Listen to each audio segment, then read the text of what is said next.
Hello বন্ধুরা, তোমরা কেমন আছো? আশা করি ভালো আছো। দেখো, এই টিনটার মধ্যে একটা পেয়ারা গাছ ছিল। এই পেয়ারা গাছটা মরে গেছে, ডালগুলো আমি ছেটে দিয়েছি, কিন্তু গাছটা রেখে দিয়েছি। এর সঙ্গে এই একটা দুটো অপরাজিতা গাছ হয়েছিল অন্য জায়গায়, এখানে তুলে লাগিয়ে দিয়েছি। দেখো গাছটা কত সুন্দর হয়েছে।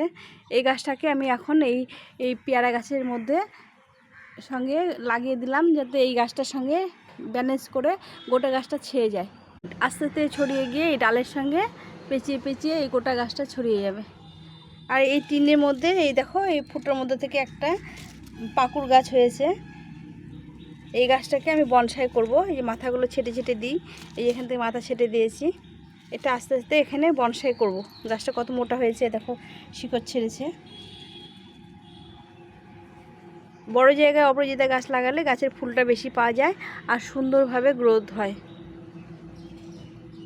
ভিডিওটা ভালো লাগলে লাইক শেয়ার সাবস্ক্রাইব করে পাশে